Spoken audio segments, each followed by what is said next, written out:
Halo sahabat Mechanical Engineering, selamat berjumpa dengan Gusti Mechanical Channel.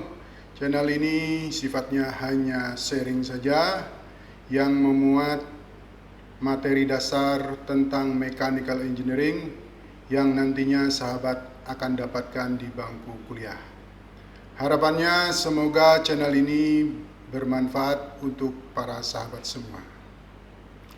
Namun sebelum ke materi, dimohonkan bantuan sahabat-sahabat semua untuk melakukan subscribe, share, dan like, serta jangan lupa mengaktifkan tanda lonceng sehingga para sahabat semua akan mendapatkan notifikasi video baru dari channel ini.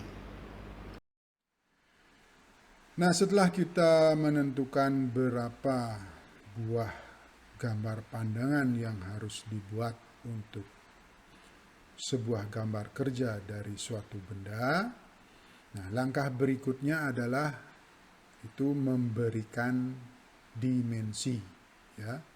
Informasi size itu harus kita cantumkan, ya, sehingga gambar kerjanya itu informatif dan efisien. Nah, kalau di bangku kuliah, nanti soal yang Anda berikan di dalam nanti membuat sebuah gambar kerja tentu ada dimensinya, ya, sehingga di dalam memberi dimensi untuk gambar kerja saudara itu tidak ada masalah. Tetapi bagaimana kalau Anda sudah bekerja, ya? Nah, bagaimana cara memberi dimensinya? Karena Anda tidak disodori dimensi-dimensi yang harus dibuat pada atau yang diberikan kepada Anda oleh atasan saudara. Nah, di sini akan diberikan teknik untuk pemberian dimensi. Ya, teknik untuk pemberian dimensi. Jadi karena Anda nanti bekerja, Anda yang harus menentukan dimensinya sendiri. Ya, jadi seperti itu. Nah, bagaimana caranya?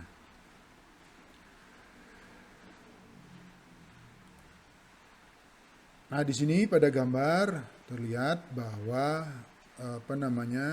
gambar pandangan yang harus dibuat itu adalah 3 buah gambar pandangan, ya, sesuai dengan penjelasan video sebelumnya. Nah, setelah Anda membuat gambar pandangan, tentu harus memberi dimensi. Nah, yang pertama atau logika pertama yang harus diberikan untuk dimensinya itu adalah informasi bahan mentah yang diperlukan itu ukurannya berapa. Ya, bahan mentahnya itu ukurannya berapa. Jadi alur berpikirnya itu adalah yang pertama adalah menentukan bahan mentahnya ukurannya itu berapa. Nah, untuk menentukan ukuran bahan mentah yang diperlukan untuk membuat benda ini, maka dibutuhkan dimensi lebar W, kemudian panjang L, kemudian tinggi. Ya, dengan memberi dimensi W, L, T, maka orang atau ya orang manufaktur, ya, yang membuat nanti bendanya itu akan bisa menentukan keperluan bahan mentahnya. Ya, jadi itu logika pertama, alur berpikir pertama itu seperti itu. Nah, setelah kita menentukan berapa lebar, panjang, tinggi dari bahan mentah yang diperlukan, pemikiran selanjutnya adalah ya mulai memikirkan bentuk geometri yang lainnya. Ya. Nah, di sini bentuk geometri itu agar orang bisa membentuk ya seperti L ini, ya, maka dibutuhkan berapa tebalnya, yaitu A, juga tebal yang geometri yang ini, yaitu B. Ya. Dengan ada informasi dimensi A dan B, maka orang produksi sudah bisa membentuk Ya, bentuk geometri bendanya itu seperti ini. Ya, dengan ada dimensi A dan dimensi B ini. Nah, alur berpikir yang berikutnya adalah bagaimana orang produksi bisa nanti membuat lingkaran yang kecil dan setengah lingkaran yang besar ini. Di mana posisi titik pusat dari busur yang besar ini dengan lingkaran yang ini. Ya. Dengan bantuan dimensi C dan D, maka orang akan bisa menentukan titik pusat dari lingkaran tersebut. Ya, jadi ini. Ya, dengan adanya dimensi C, ya, yang diukur dari sisi sebelah sini, ya, dari sini, maka orang bisa menentukan titik pusat lingkaran tersebut.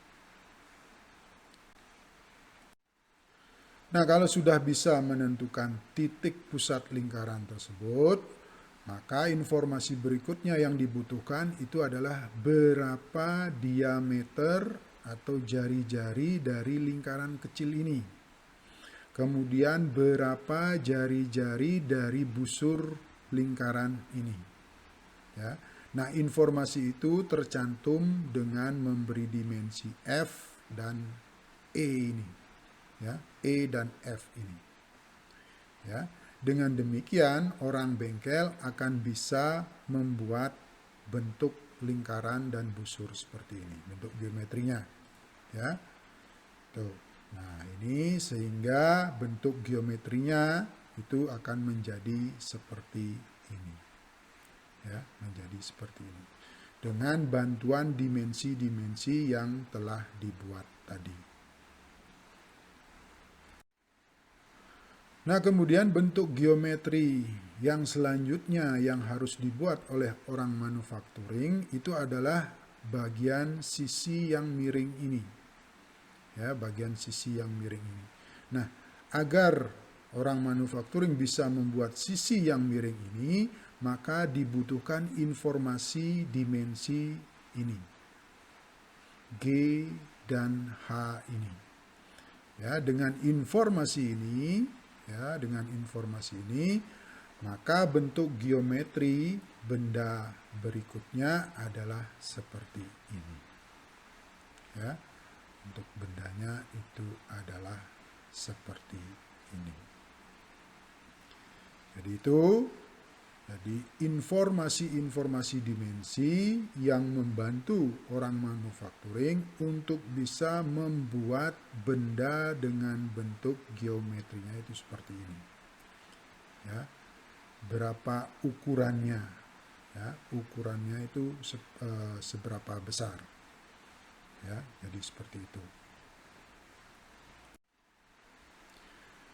Nah, kalau sudah kita memberi dimensi dengan lengkap, orang manufacturing sudah bisa kira-kira bisa membuat bentuk geometri benda yang diinginkan. Nah, langkah berikutnya itu melakukan efisiensi dimensi. Ya. Jika dibutuhkan, lakukanlah efisiensi dimensi. Nah, dari dimensi-dimensi yang sudah diberikan tadi, ya, kita bisa melakukan efisiensi dimensi. Yang pertama itu adalah L ini, ya, itu bisa diganti dengan dimensi C plus E. Ya, sehingga dimensi L itu bisa kita hapus. Karena sudah bisa diganti dengan C, dimensi C dan E. Ya, tuh. Sehingga bisa dihapus. Nah, kemudian W dan D, dimensi W dan D itu bisa diganti dengan dimensi E. Ya, tuh. Langkah efisiensi berikutnya. Nah, tapi ingat, langkah efisiensi dimensi ini itu jangan sampai membuat gambar kerja kurang informatif. Ya, hati-hati di dalam melakukan efisiensi dimensi. Nah, dengan melakukan efisiensi dimensi, sehingga gambar kerjanya itu menjadi 3 buah gambar pandangan tetapi dimensi yang dicantumkan pada gambar kerja akhir itu adalah seperti ini. Ya, karena kita sudah melakukan beberapa penghapusan tadi atau efisiensi, langkah efisiensi untuk dimensi. Ya, sehingga dimensi-dimensi yang dicantumkan pada gambar pandangan itu hanya ini saja. Ya, untuk efisiensi. Jadi itulah cara atau teknik pemberian dimensi. Demikian pembahasan materi untuk kali ini. Jika para sahabat ada komentar, pertanyaan, saran atau ide, silakan ditulis di kolom komentar di bawah. Diucapkan terima kasih banyak untuk sahabat semua. Sampai bertemu kembali pada video selanjutnya.